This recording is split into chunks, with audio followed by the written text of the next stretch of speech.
امن و امان کو بڑا مسئلہ قرار دیا جا رہا ہے ہمارے پینل کی جانب سے، اور اس کے ساتھ ساتھ معیشت بھی ایک بڑا مسئلہ ہے، لیکن ان سب کا تعلق سیاسی عدم استحکام سے جوڑا جا رہا ہے۔ صافی صاحب، آپ کی نظر میں کیا نواز شریف کے آنے یا نہ آنے سے کوئی فرق نہیں پڑتا، اور احتسابی بیانیہ چلے گا یا نہیں چلے گا؟ دیکھیں، فرق تو ضرور پڑنا چاہیے۔ اگر وہ لندن میں بیٹھ کے یہ کہا جاتا ہے یہاں پہ ہمارے ہاں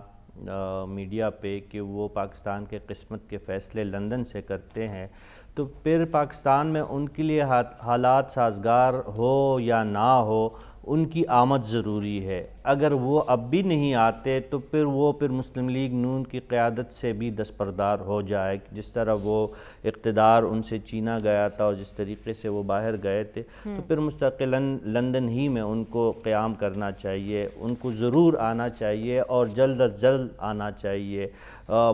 بھلے اس سے کوئی فرق پڑے یا نہ پڑے، اور ہم یہ بات مانتے ہیں کہ ان کے آنے سے کوئی انقلاب نہیں آنے والا، لیکن کم از کم اگر انہوں نے اپنی سیاست بچانی ہے تو ان کو ضرور واپس آنا چاہیے۔ اور پاکستان کو بھی اس وقت سیاسی قیادت کی اشد ضرورت ہے۔ میں نواز شریف صاحب کی بات نہیں کر رہا ہوں، لیکن اگر آپ نے لیول پلینگ فیلڈ فراہم کرنا ہے تو پھر نواز شریف صاحب کو بھی آنا ہوگا، اور باقی جتنی بھی سیاسی جماعتیں ہیں بشمول پاکستان تحریک انصاف اور ان کے قائد کے،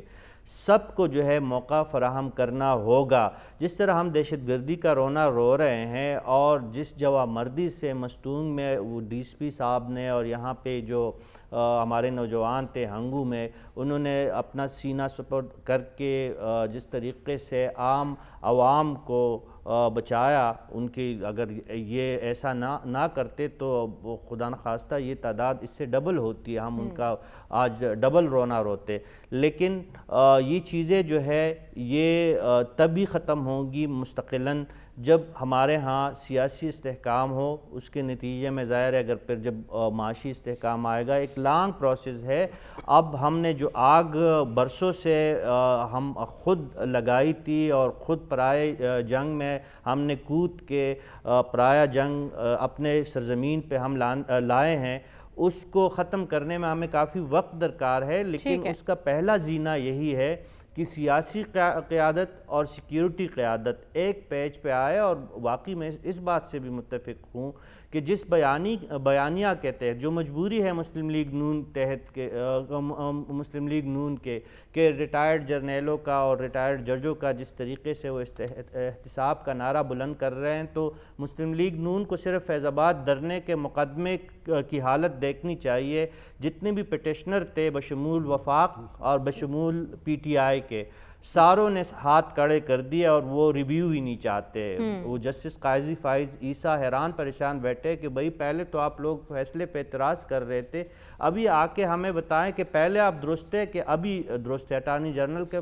ساتھ کوئی جواب نہیں ہے، علی ظفر ایڈوکیٹ کے پاس کوئی جواب نہیں ہے۔ تو اس سے مسلم لیگ نون کو سبق حاصل کرنا چاہیے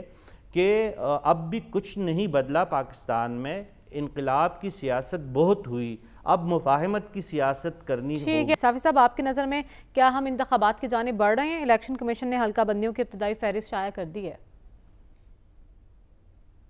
دیکھیے، اصولاً یہ تو اگر ہم بائی بک چلے تو یہ واقعی ایک اگلا قدم تو ہے کہ حلقہ بندیوں کا اعلان کر دیا گیا، اور نومبر تک اس پہ اعتراضات بھی جمع کیے جا سکتے ہیں۔ عوامی نیشنل پارٹی اعتراض کر چکی ہے، اور مسئلہ ہوتوں کی بات ہوئی، سلمان صاحب نے تو علی ظفر صاحب کا حوالہ دیا، میں نے بھی اس سے پہلے دیا۔